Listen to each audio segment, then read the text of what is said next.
Thank you very much, Ambassador Sood, for the introduction. And at the beginning, I would like to send thanks to Dr. Gupta and IDSA for this opportunity. Thank you very much. And as the chair summarized, that this morning we already discussed a lot about the problems and the flaws associated to the existing treaty regimes regarding nuclear disarmament. So here, I would like to speak about the importance of starting a new process to create a new global treaty to ban nuclear weapons now. And I would like to make a case how timely and relevant it is in dealing with some of the problems that we have identified in the past 2 days. And also, I would like to mention about the role of civil society in there. And I remember that there was some discussion about the role of civil society yesterday, but I'd like to answer to some questions raised there. And first, I would like to draw your attention to the fact that it is Red Cross which started or initiated the current momentum of humanitarian approach.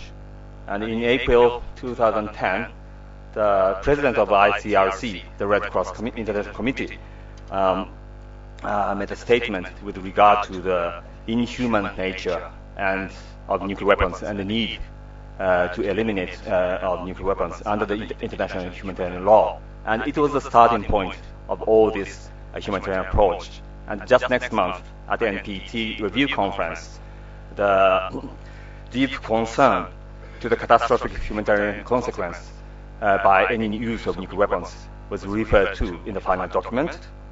And a series of important study outcomes by the international experts, medical experts and scientists were put forward, including the nuclear farming report, which said that even a limited nuclear war, for example, here in South Asia, could cause a serious global climate change on a global scale, which would eventually put more than 2 billion people's life in jeopardy. And with this discourse, the Red Cross and Red Crescent movement has adopted 2 resolutions on working towards the elimination of nuclear weapons in 2011 and 2013, along with a 4-year action plan. And by now, it is fair to say that the humanitarian dimension of nuclear weapons has been established as a major agenda item in the international disarmament debate. And 2 significant actions have been in place. One is about joint statement by countries putting forward in the NPT review meetings and also the UN General Assembly. And the second is international conferences on humanitarian impact of nuclear weapons. And for the joint statement, it was started by a group of 16 countries in April 2012, but it rapidly grew, and in the 4th round of the statement in October 2013, last year, it had 125 supporters. And for the part of the international conferences, the first conference in Oslo was held in March 2013 with 127 countries participated.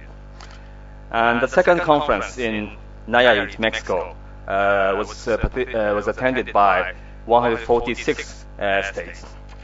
And in the Nayarit conference, 1-hour session was put at the very beginning of the 2 days conference for atomic bomb survivors from Hiroshima and Nagasaki speaking about their experience, along with several messages from the delegations of Marshall Islands, Kazakhstan, speaking about the effects of nuclear testing in those countries. And these direct message and experience had a great impact, significant impact on all those attending the conference. And this increasing debate on the humanitarian aspect of nuclear weapons is accompanied by significant changes in actors and approaches worldwide. And I can identify three elements. The first is that new entities that have not always been active in traditional disarmament works, such as humanitarian organizations or environment development organizations, now play much greater roles. The fact that the politically neutral Red Cross and the Red Crescent are taking on a central role in the debate also enables a shift in the debate from discussions of arms control based on military balance between states to much broader debate with participation of civil society. And the second point is that the victims of nuclear weapons, including Hiroshima and Nagasaki survivors and victims of testing and other stages of nuclear weapons cycle around the world, are putting forward both moral and scientific cases regarding unacceptable harm caused by nuclear weapons. And the nuclear tragedy, which has been repeated throughout history, whether rooted in the military use or civilian use of nuclear technology, is being dealt with as an important experience from which to learn.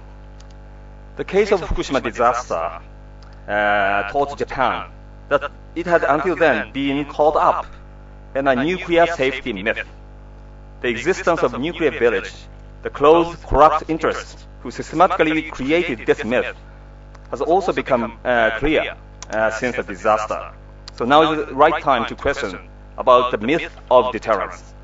The deterrence theory is, in short, to claim that you can maintain the stance of potential use of nuclear weapons, and it will stop them from actually being used. But isn't it a myth, just like we were caught up in the myth of safety that we can control and everything should be fine. So if we wait until this myth of nuclear weapons has been broken, then it will be already too late. And the third thing is that the role of non-traditional media, including social media, is becoming increasingly crucial as a tool to raise public awareness and mobilize political voices across generations and national borders. ICAN's experience has been many successful cases of using those social media, and I would like to highlight also that these social media is functioning as a very important tool of communication among citizens in such regions with political tension like Middle East, home to Israel and Iran. The internet is connecting people to have a peace and disarmament discourse at the people's level. And following these Oslo and Nazaret conferences, the third conference on the humanitarian aspect of nuclear weapons will be held in Vienna later this year. And already, a Nazaret conference discussed in depth about the inhuman nature of nuclear weapons. So now the call is for the Vienna conference to make the next step in shifting the focus of debate to actions which can be taken to prevent such humanitarian consequences. So it is now hoped that the upcoming Vienna conference will make next progress towards a global treaty to ban nuclear weapons. And ICAN is working hard together with partner organizations from more than 300 countries, and nearly 300 organizations from nearly 90 countries around the world. We are making a strong support this process from the viewpoint of civil society.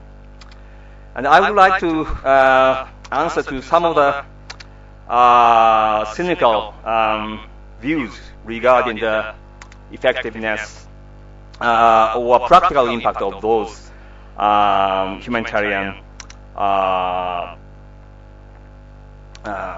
voices. And actually, I would like to highlight that this trend is in fact putting a much larger responsibility onto policymakers and military strategists by making them accountable to global humanitarian concerns And I'd like to note that nuclear weapon states, including the US, has been increasingly obliged to publicize how defensive and how limited their nuclear postures are, and to be clearly in line with the international law, as in seeing the new US nuclear employment strategy and other documents. And in my country, Japan, the similar trend is ongoing. The government has been obliged to speak about the reduction of the role of nuclear weapons more than ever. And there are several questions being posed to civil society on this, with some cynical views regarding this humanitarian approach. One is that humanitarian approach is an idealism about why nuclear weapons should be abolished, but it lacks realism of how to achieve this goal. But I would say this is not correct. The humanitarian approach deals with the questions not only of why, but also of how. For example, recent studies on the global climate change would show that even a limited nuclear war will have a global consequence. That is why global response and global preparedness are necessary. So traditional arms control debate has been taken on the nation-based approaches pursuing national security. However, the destructive and contaminating power of nuclear weapons would be much more far-reaching than a scope that any state can control by themselves in realistic terms. The humanitarian approach instead advocates for global regulation of such uncontrollable weapons in a realistic and responsible manner, and as a matter of urgency. And the second, the nuclear ban treaty without engaging nuclear armed states would be meaningless. To this criticism, I would say that nuclear armed state participation is encouraged, but not a necessary condition. A basic treaty to ban nuclear weapons can be initiated and concluded by nuclear-free states only. And it would establish a very strong international legal norm against any use and development of or new attempts to acquire nuclear weapons. It is feasible for nuclear-armed states to not join such a treaty in its early stage. Still, it would have a de facto power of restricting the behavior of nuclear-armed states. The similar things is shown in the example of the CTBT. Without nuclear-armed states ratifying it, it is having a de facto power to realize a global moratorium on nuclear testing.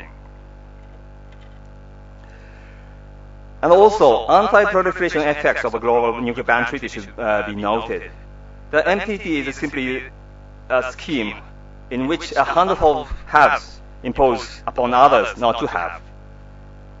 As the 2006 WMD Commission report rightly pointed out, so long as any state has such weapons, especially nuclear arms, others will want them.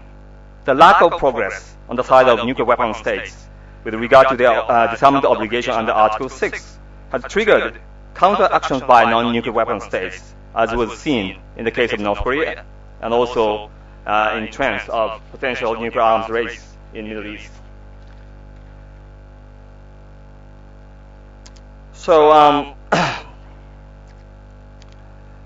moves to acquire new nuclear weapons can come up in the logic of resistance against existing nuclear powers.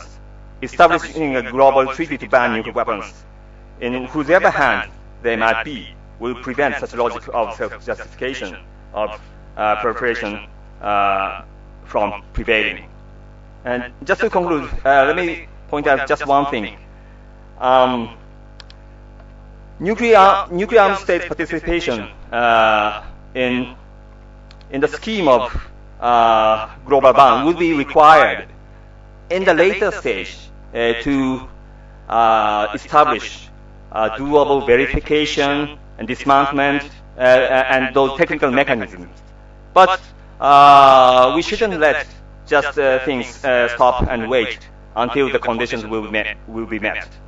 The start in the process of very basic ban treaty to make a very legal, clear standard for outlawing nuclear weapons can come first, and it will supplement the existing NPT and other international treaties.